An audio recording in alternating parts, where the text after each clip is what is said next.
But the feeling is mutual, and I know we all share a love of Louisville and this community.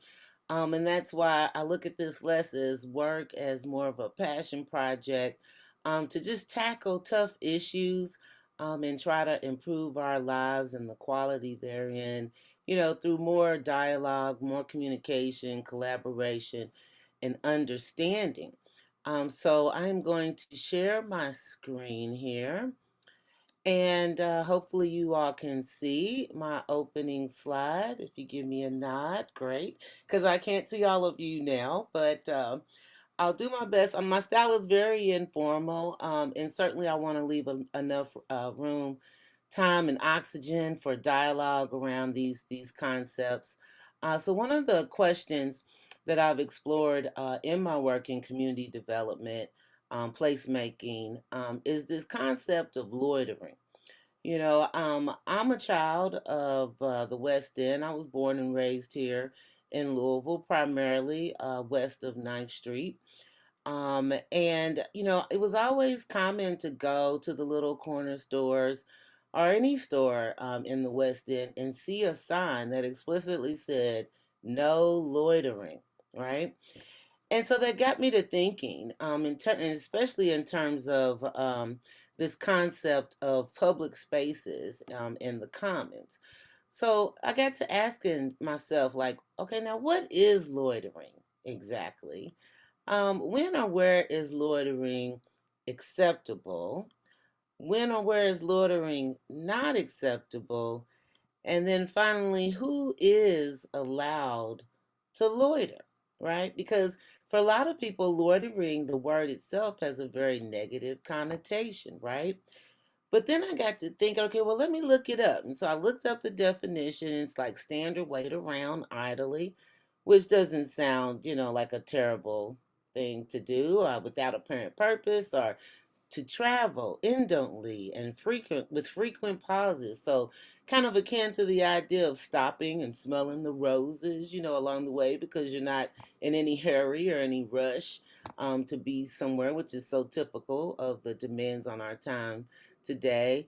But in some regards, when it comes down to it, loitering is just being, right? I was sharing that I was hanging out at Waterfront Park yesterday. And they've got those beautiful benches, swing benches. And I mean, how wonderful is it to just be and swing on a bench, for no reason at all other than just to breathe deeply, feel the sun rays, listen to the birds. So loitering in and of itself is something that people all around the world do. In fact, when you think about most cosmopolitan cities, in Europe, for example, they have huge plazas with beautiful art, sculpture, historic figures, and things like that.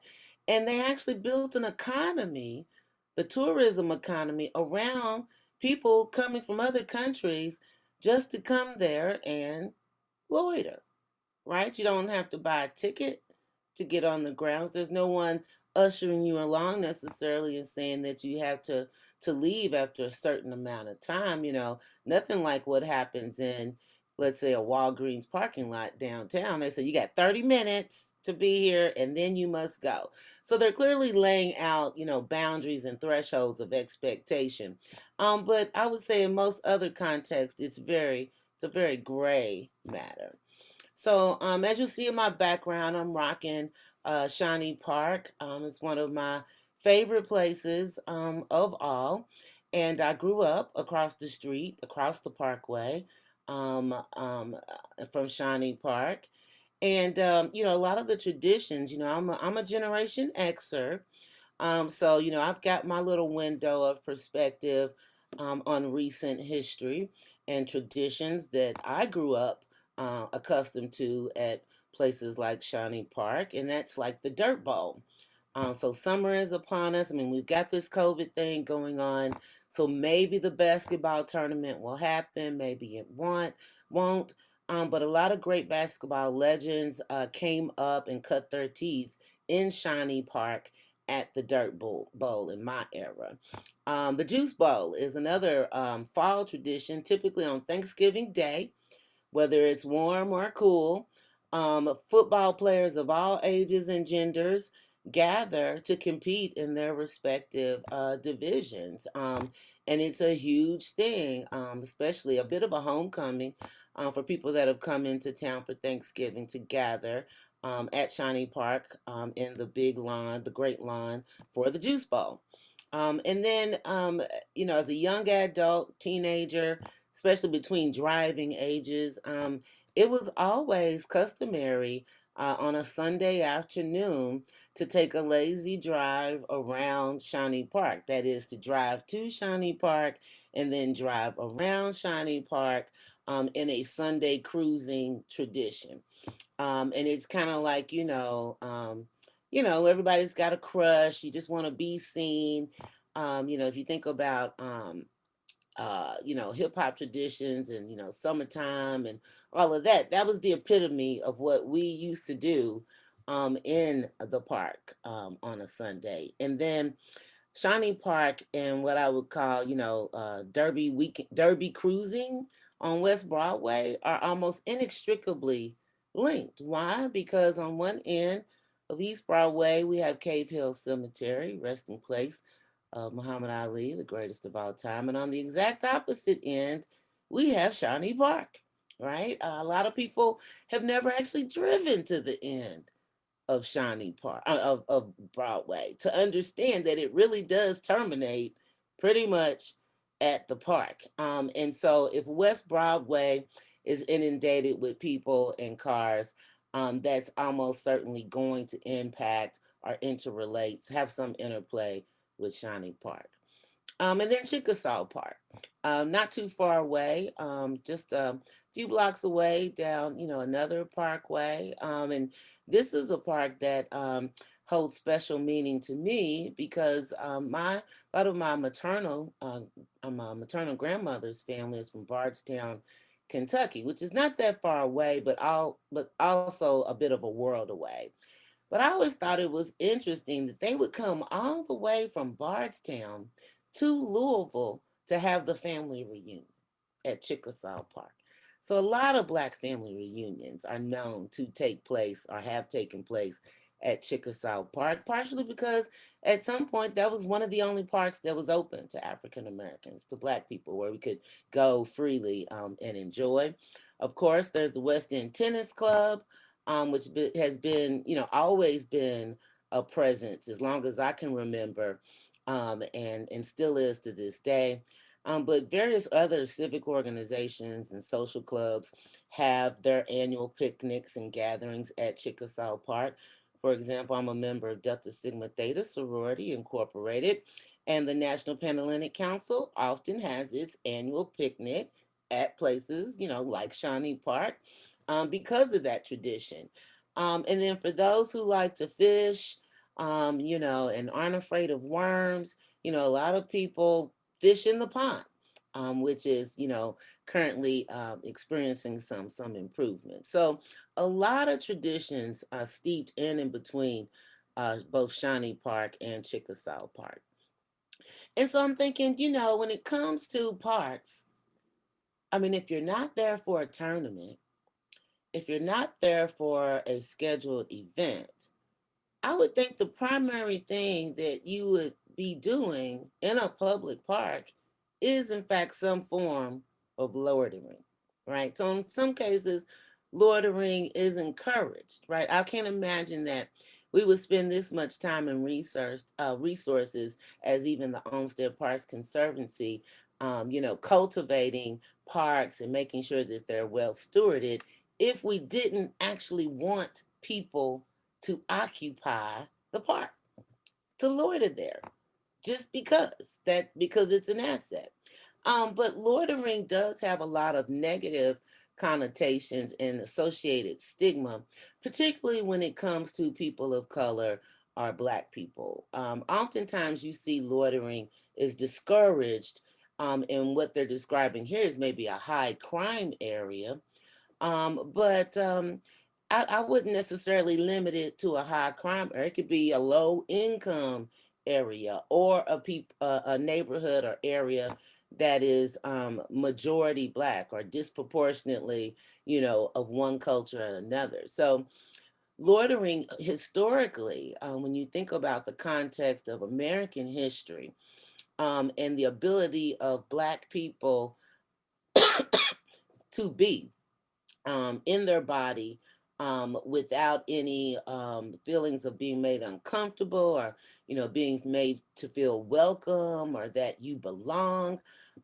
There's been a lot of I guess, slippery interpretations of things like loitering and laws that are placed on the books that make it kind of hard to discern some of those initial questions I raised about when is it okay and when is it not okay. Because I don't recall there being, like, say, for example, no loitering signs in the park. Like, that would be seem counterproductive if we told people not to loiter in the park. But in different places, different cities, in different contexts, different points in history, uh, jurisdictions have varied on the degree to which their police are empowered or encouraged to arrest or disperse of loiterers. In fact, I'm, like I say, I'm much older than I was when I was cruising Shawnee Park on the weekends, but it became more and more common for all the fun and all the good times to be sort of just, like, I guess the police would show up and immediately start making people disperse and leave. And this was, not in response to any type of incident. Everybody was having a good time. And then all of a sudden, LMPD would show up and just tell us to leave before, I would assume the park hours were closing. They just didn't want us there. And that became more and more apparent over the years, over time, over the summer, that the police, wanted us to disperse and never felt obligated to give us a reason or to explain why we had to go or leave, this public park. So limitations on policing powers, you know, um, are sometimes made because in some cases maybe they overdo it a bit. For example, I'm going to bring some really current events into this talk today, and that has to do with the recent announcement that the Department of Justice, the U.S. Department of Justice, is investigating our very own police department, right, and some of the practices. And so this idea of restricting movement to me seems like it might be something to look into, because what I'm about to show you shows there's a bit of a long history of that, particularly in the West End, and particularly that has an impact on our Olmsted parks. So last summer, was a remarkable summer, and here you see Jefferson Square Park in the center of downtown. It's located between Metro Hall and City Hall, as well as the Hall of Justice, the old jailhouse. So in a lot of ways, it's the nexus of justice in Louisville. But at the same time, when protests and demonstrations mounted in response to Breonna Taylor's killing, um, people claimed the park, and it became an ongoing, growing memorial that persisted for hundreds of days. Was renamed Injustice Square in demonstration for what was happening around that police involved, case in her death. And it's just interesting, like, it's a public park, right? And so people are there. It's oftentimes where people will gather to protest. But as time went on, the weather started changing. So did the composition of mix of people that were frequenting in the park, right? And so at some point, someone made a decision that the park needed to be cleared, right? Of, I guess, unfavorable elements. But again, it's like, where do you draw that line? And how do you know when that line is crossed? Because was the demonstration, was that a form of loitering? And if it was, why was that acceptable?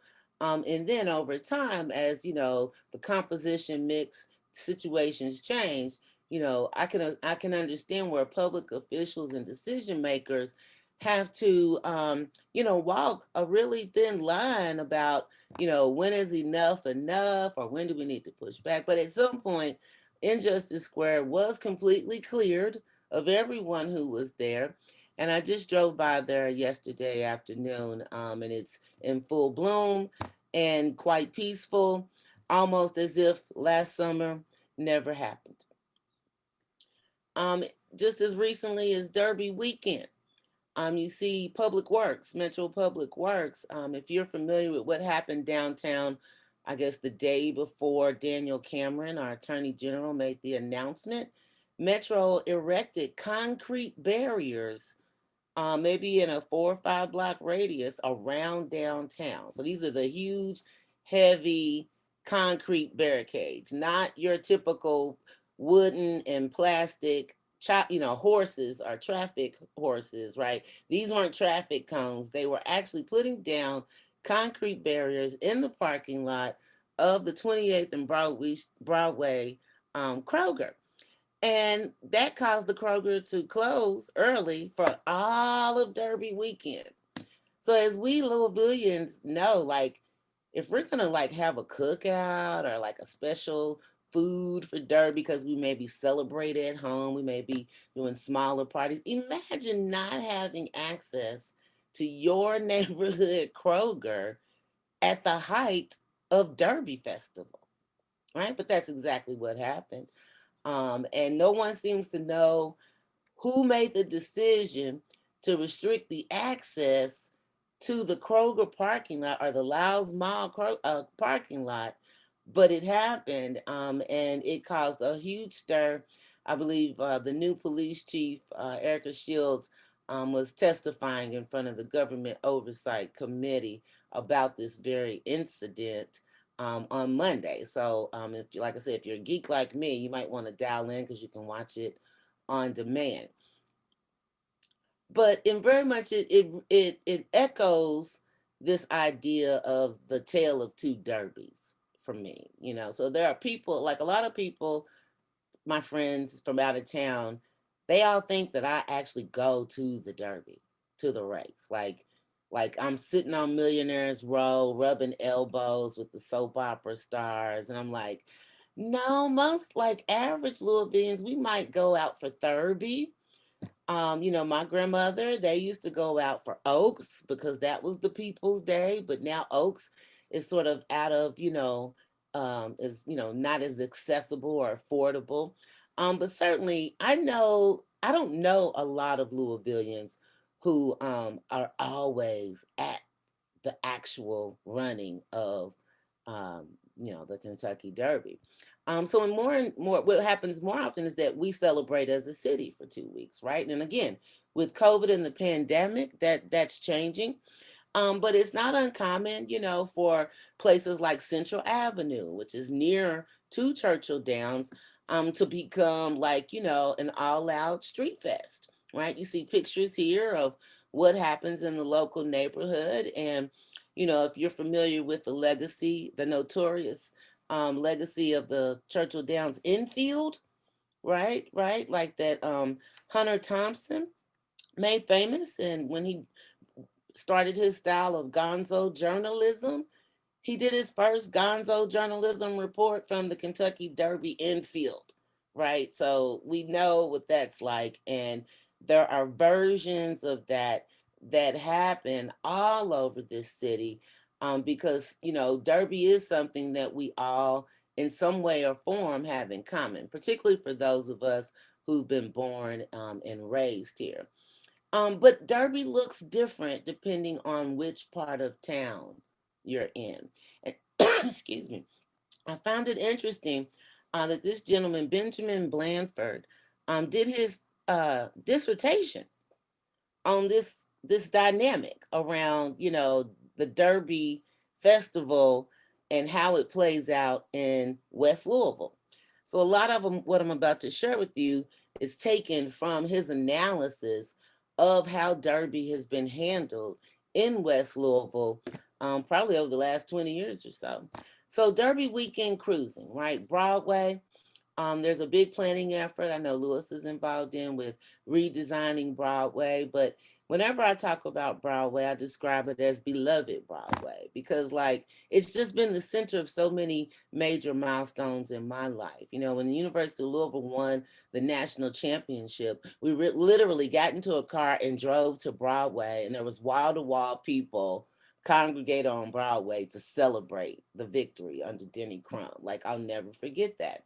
So many things have happened on Broadway. And when things do happen on Broadway, it's deliberately to make a statement because it's our largest, most populous thoroughfare through all of West Louisville. And so Broadway, as I said, because it terminates at Shawnee Park, and because Shawnee and Chickasaw are in such close proximity, the two are almost inextricably linked.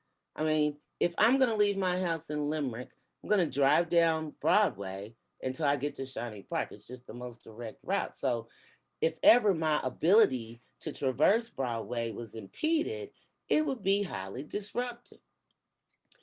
And so in 2006, then Mayor Jerry Abramson actually outlawed vehicular traffic and pedestrian traffic along West Broadway because it was Derby and because people were expected to gather in large numbers on Broadway. And so, if you're familiar with any of these types of phenomena, like Black Beach in certain places, or Freaknik in Atlanta, you know, where people go for spring break and congregate on a city in massive numbers, it's a similar phenomenon here, or at least it used to be back in the day along Broadway during Derby time.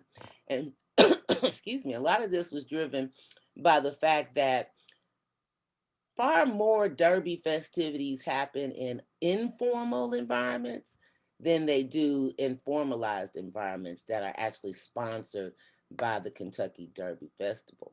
But it was interesting, you know, Mayor Abramson at the time, you know, took a very strong stance and even mentioned, you know, this concept of loitering, you know, like public drinking, disorderly behavior, and loitering.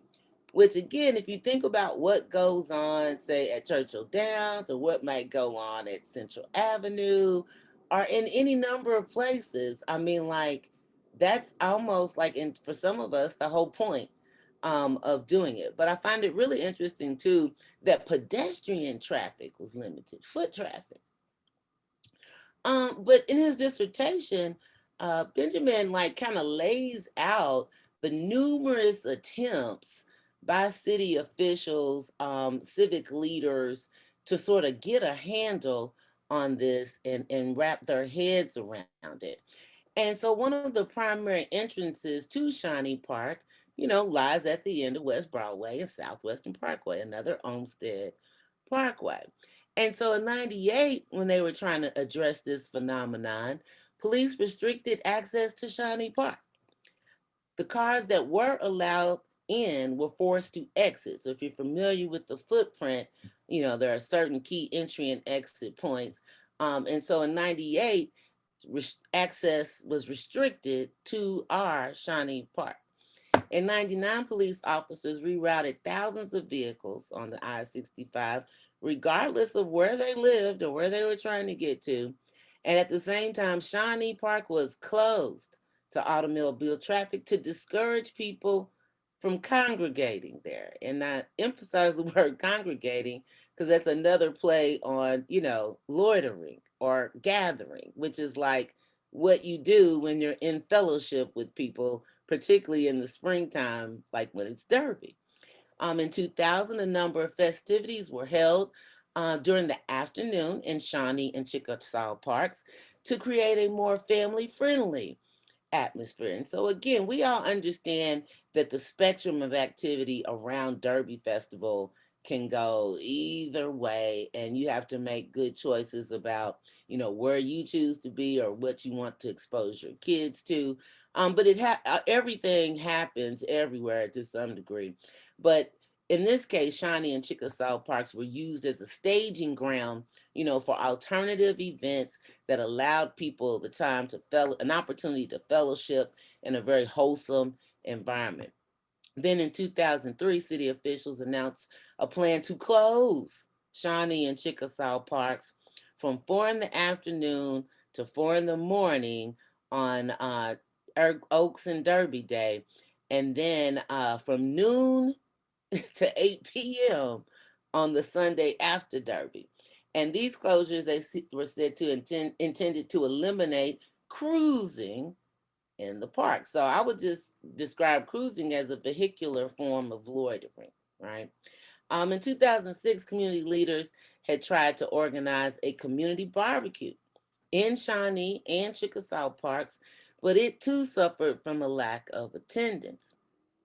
And in 2007, police elected not to restrict automobile access to the parks, um, to the parks during daylight hours. So they said, okay, well, one year we totally told you couldn't drive to or through the park. And then in 2007, they said, okay, well, we'll let you drive through the park, right?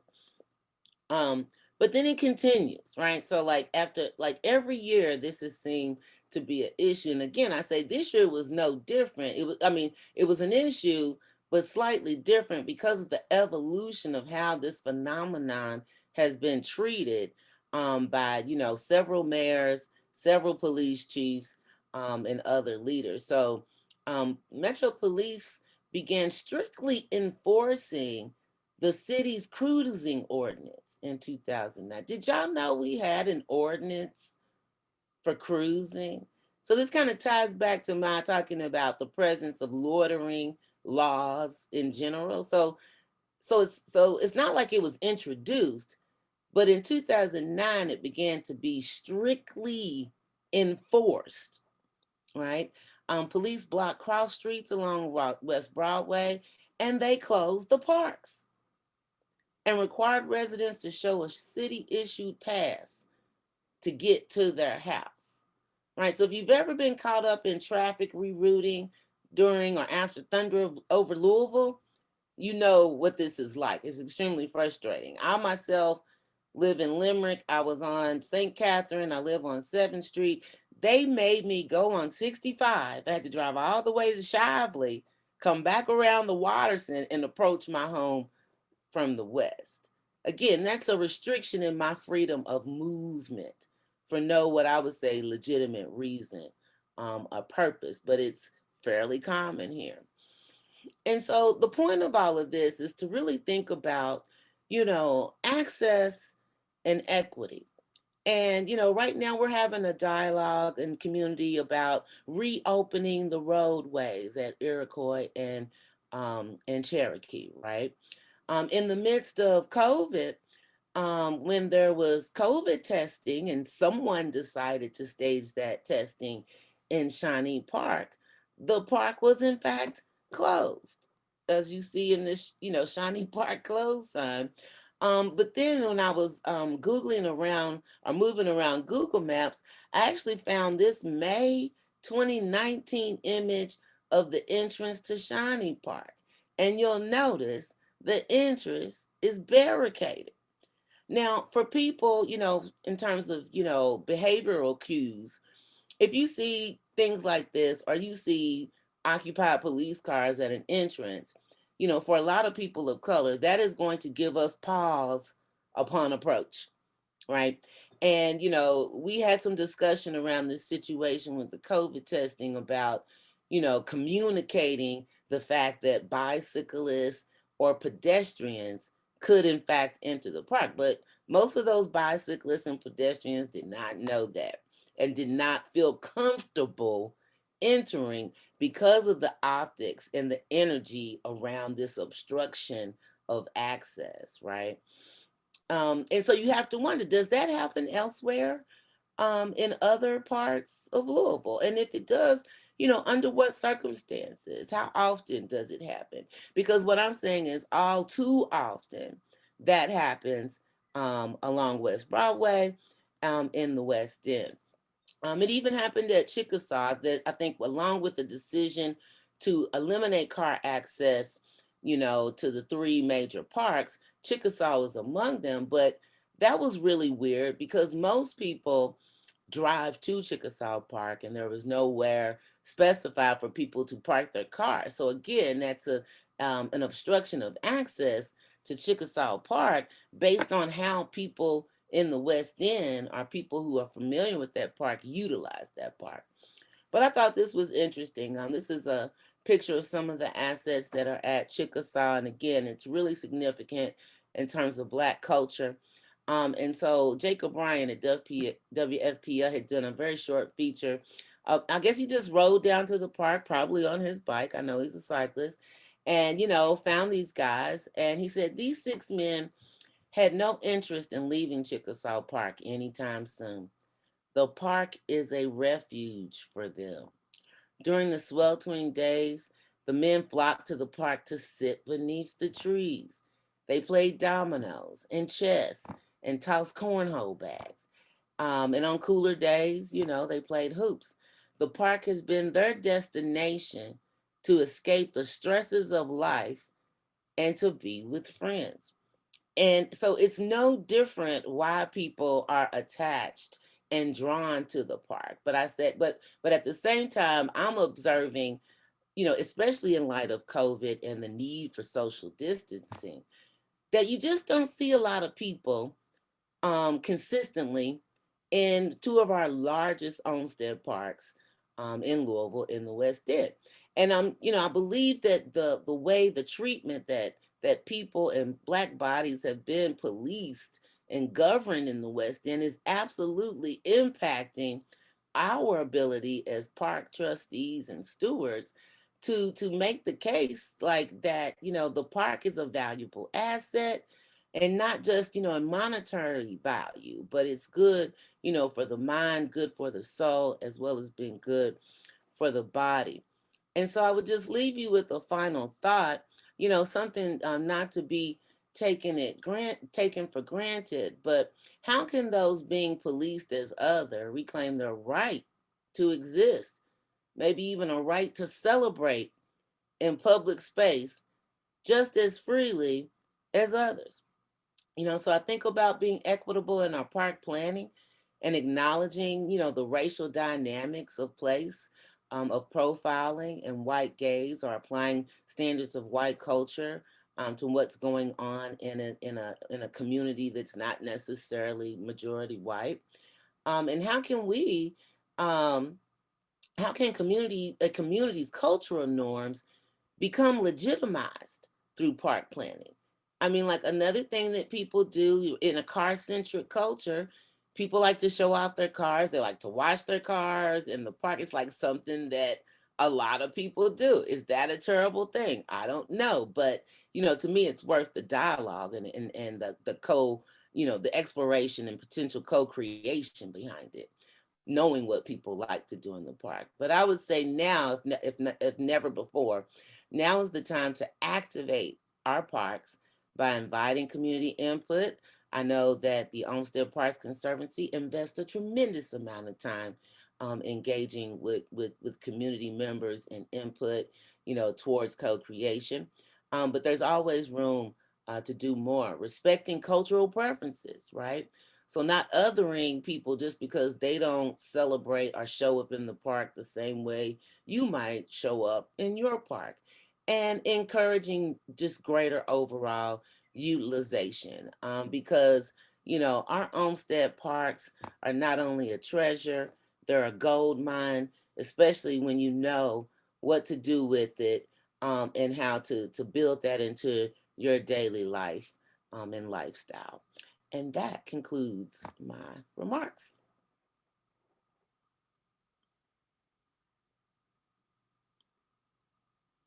Well, Jeana, thank you so much. That was really interesting. The board had the privilege of hearing some of this before.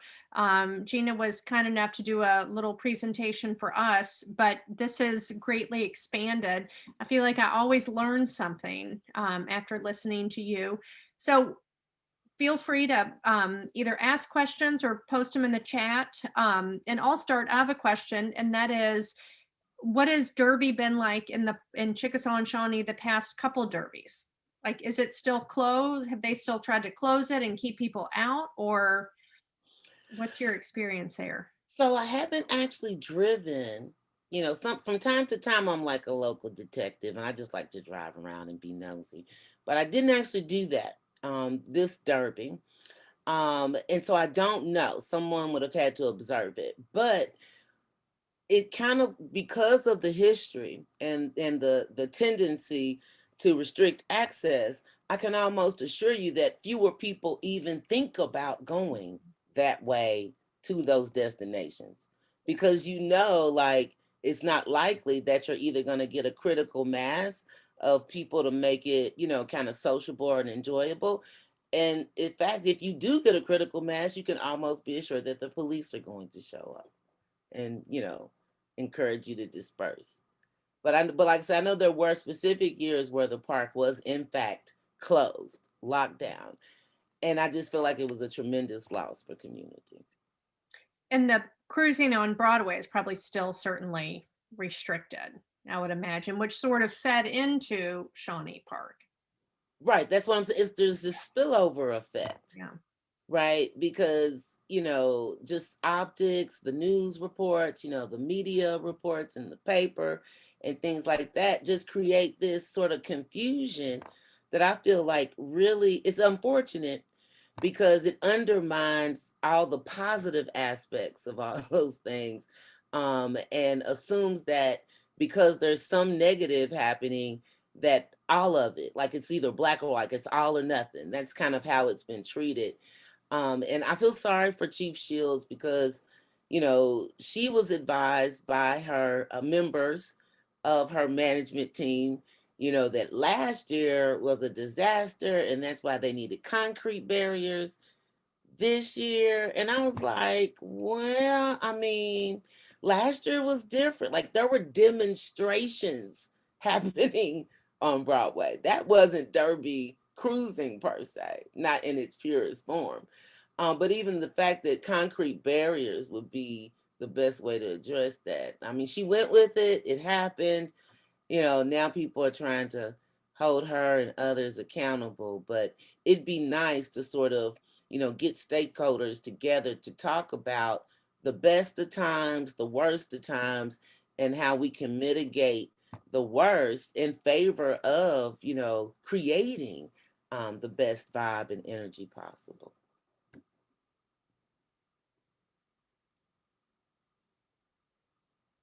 I know you guys aren't going to let me off the hook, right? Like, I don't know that I have a question, but I think we've talked about some of these types of things before. And I think in the context of what you've talked about tonight and just my own personal experiences, I mean, just to throw out one sort of analogous situation in my life where I went to Victory Park Day down in Victory Park. That was my first time. That was honestly my first time really visiting Victory Park and spending a good amount of time there. And I was shocked, like completely shocked at the police presence at that event. And now, you know, I'd never been in that environment before, right? So I was just like, oh my gosh, like look at all of these people and how, like, for me, that was extremely oppressive and intimidating. And I was there for a few hours, right? And don't live in the neighborhood. And I try to compare that to instances in my life. And I live in Norton Commons, right? And we have every Thursday, or used to be pre-COVID, I guess, would have these street parties where hundreds of people would gather. There would be one police officer there, and every single person's drinking in public and doing things that are against the law, really, right? But it was not an issue in this neighborhood, right? Yeah, it's just something I think about a lot. And I think I'm really glad that the vocabulary around loitering is a really important thing to think about. We did some work down in Danville, and I was interviewing a young Black woman there, young compared to most of the people that I talk to in those sorts of environments. And we were talking about comfort, what it means. She wanted a public space or a place to be and to be comfortable, which to me was very much like what you're talking about. And I asked her to try to define that for me. And she actually talked about coming to a park. She couldn't remember the name of it, but a park in Louisville to be able to be with her friends and just to be, literally she said to be, like you said tonight, and to be loud. You know, she started to describe, you know, I think what you were getting at earlier about some people might act differently than maybe I do in a park, but that's okay. It doesn't make it any less, you know, legitimate. My last little note is something I used to park on my way into work and walk downtown from a mile or two away. And one of the things that I noticed when the I-65 project took place was these red signs on Main Street under the overpass. And I think they said no loitering.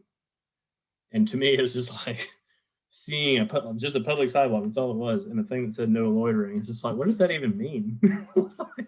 But we all know what it means. It means they don't want people who are homeless or transient to spend time in that space, right? And you know, I get so frustrated as a Louisvillian, just we're the compassionate city, and then in our public spaces to tell people they can't be there. So that's shocking. It's a thing that we need to all work on. And thank you, you know, for continuing to push these dialogues. It's so important. Thank you, Lewis.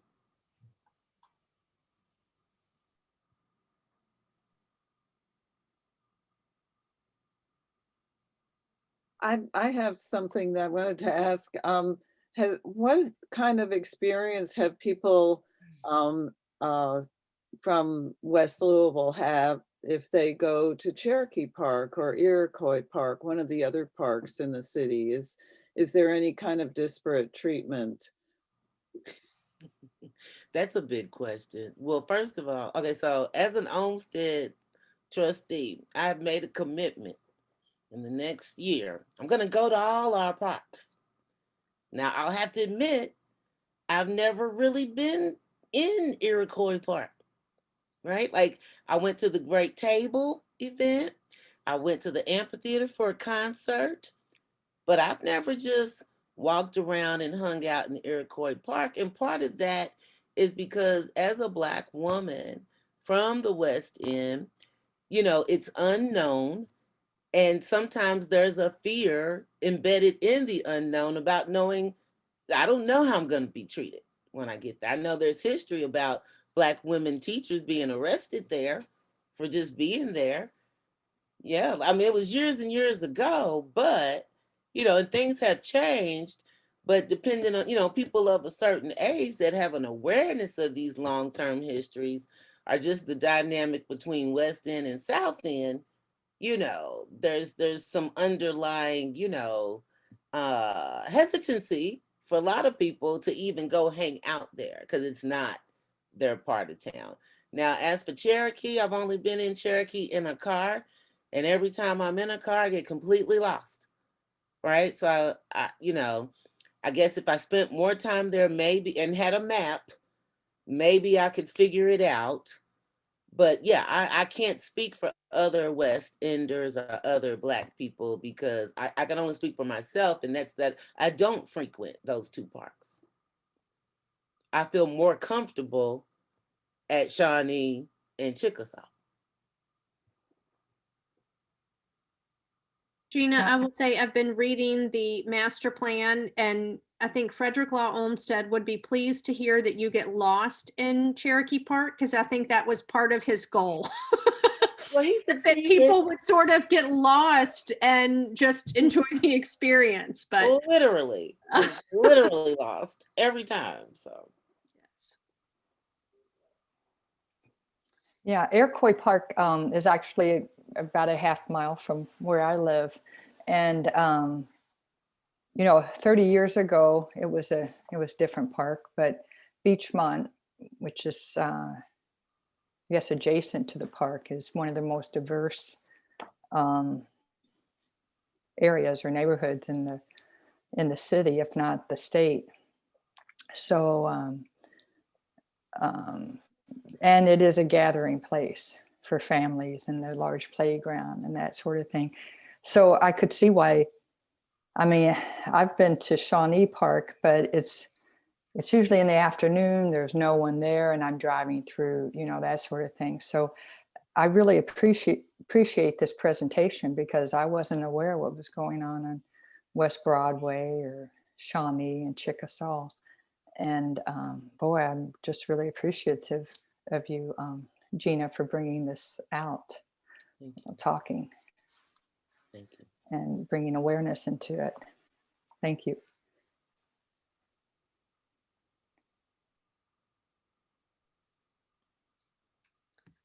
I think Earl, I can't hear you. I know. I sent him a little note. He has trouble with his microphone sometimes. He's not muted, but his microphone's not working. Oh, here he says, appreciate, this is from Earl. He put it in the comment box. Appreciated the insight on Derby cruising. Media coverage has consistently been negative. So unless you have the history or experience, the only thing you believe is that it's a prelude to violence. So I think that's true. And then there is another comment in the chat box from John Hamilton, who we miss so much. He was at the Parks Department for a long, long time. And he said he's been an admirer of yours for a long time. And he says he has a strong interest in the Parks Department's historical parks. Both historic sites are endeavoring to present a more complete history by including narratives of the enslaved people who lived at these sites. So I'm assuming Locust Grove and the Farnsley Mormon house, John. That's fascinating. Mm-hmm. You know, just as more and more people are given credit to indigenous lands, I think it's just as important to tell the story of, you know, the souls that inhabited it and cultivated lands that are in a different type of use today, because that is in fact part of the storytelling, the narrative of, you know, our places that we hold sacred. So I would love to see more of that. But yeah, news oftentimes picks up on one component and doesn't tell the whole story. You know, a lot of people want to say West Louisville, you know, is a neighborhood. Well, it's 9 neighborhoods. It's 65,000 inhabitants.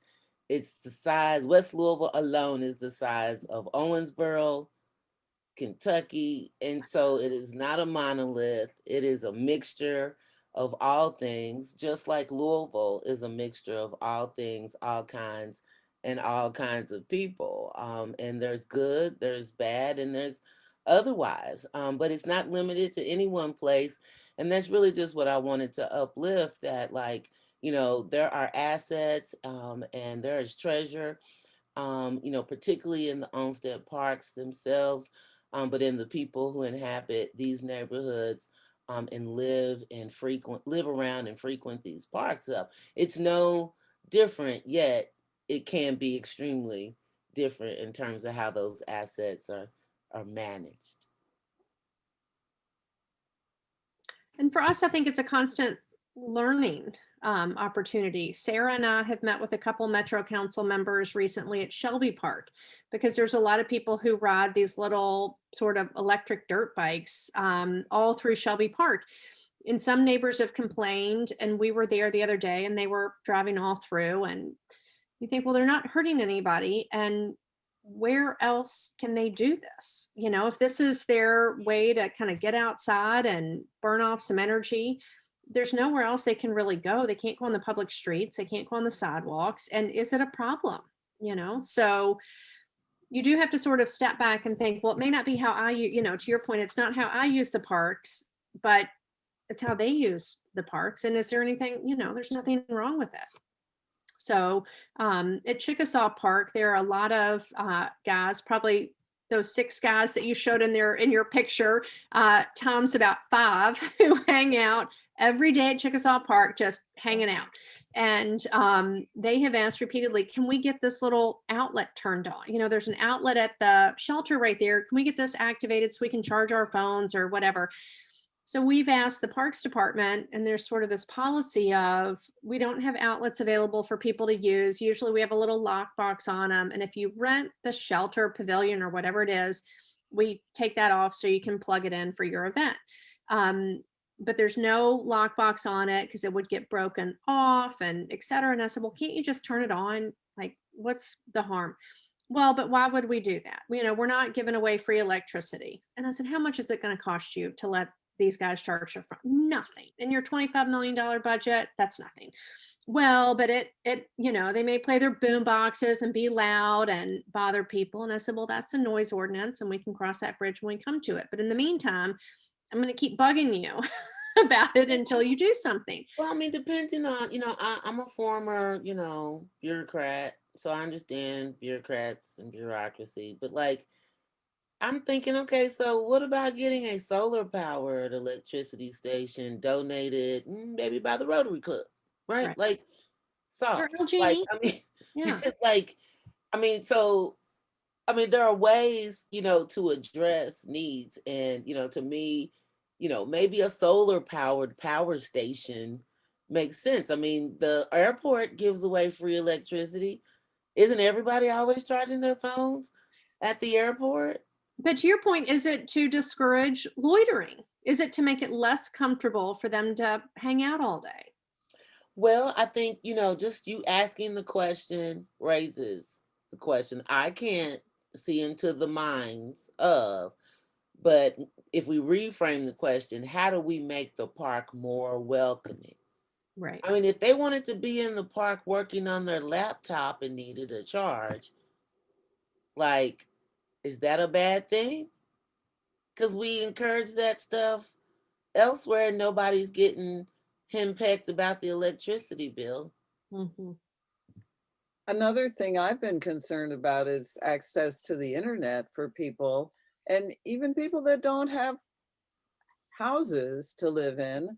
That in New York City, I think a number of public parks have Wi-Fi access, and it seems like a perfect thing for our metro parks to do, to give people access so they can go to the park and do some exercising, but they can also get on the internet and Right, do their homework, do their assignment. But then, of course, there's the issue of public restrooms. But I guess the parks do fairly well with that. But the Wi-Fi access, I think, is something the parks could do. Yeah, I'm another topic of interest for me is digital redlining, because the same redlining patterns you saw from residential mortgage securities is happening with telecom and high-speed internet. So I'm a huge proponent of providing publicly available free Wi-Fi in West Louisville, because a lot of people don't have access to high-speed internet. Right. And we do I have totally agree. we do have it in two of our parks. Elliott Park and Baxter Square both have Wi-Fi now. And that's something that we've pushed with the mayor. And honestly, I think it's probably something that'll come with this new federal stimulus money. It was one of the big things that the federal government has been pushing. So, But the idea of a charging station tied to a Wi-Fi hub, with maybe even a water station so you can fill your water bottle. right. Voila, like, is that so radical? That's Mhm. not, we've all seen these things in our travels, in other places. Like, that's not that radical. And Mhm. anybody that, scoffs at the reason why, then yeah, you do have to start unpacking the reasons behind all that. I would like to invite you to come to Cherokee Park, and I walk in Cherokee Park. I've lived close to the park since 1960, so I don't get lost. But But you don't.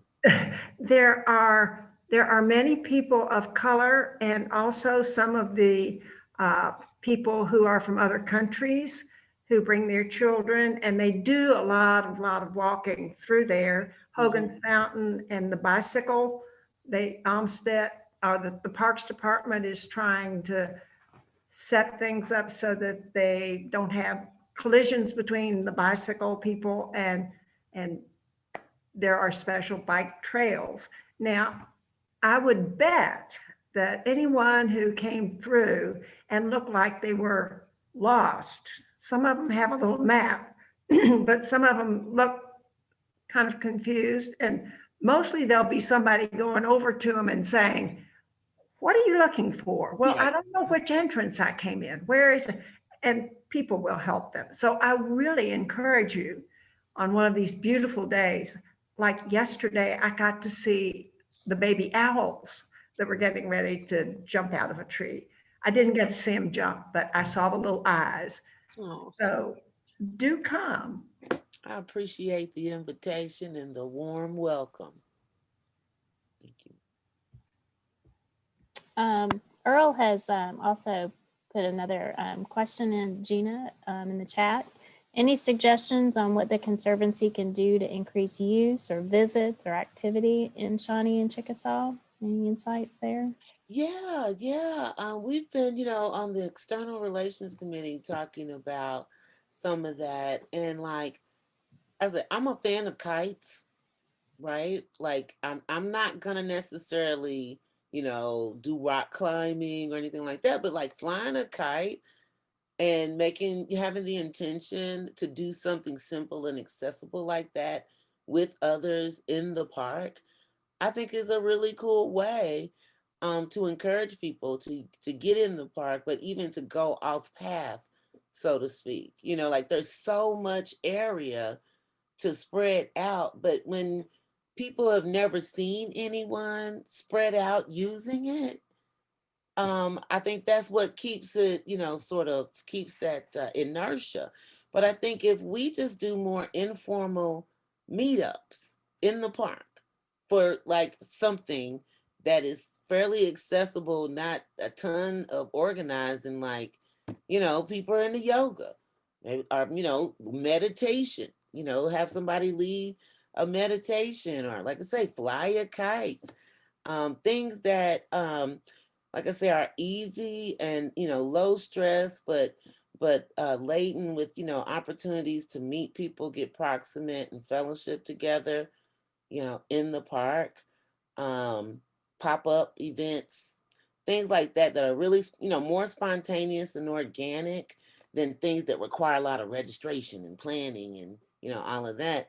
I think it would encourage people to be more spontaneous and to keep the park as an option for being out. Yeah. I love it. Well, we are just at time. I want to read a quick comment. John Henney had to jump off, but he did. He had something, he said, thanks to you, Jeana. Clearly a conversation that needs to take place. It seems like there's an inherent conflict, if you will, between parks and their social function and standard policing practices. Whether it's large naturalized space, being able to police from a patrol car, which is an issue we hear about frequently, too many places out of sight lines, this desire to congregate. And he says we need to find new strategies to successfully accomplish both. So, I think everybody has enjoyed this. I certainly have. Great. Thank you for indulging me and listening to me and giving me a place to share. Thank you. This has been wonderful. Thank you so much for spending the evening with us, to all of you, all of our wonderful members and supporters, and Jeana. It's a treat. It's always a treat. So thank you all so much.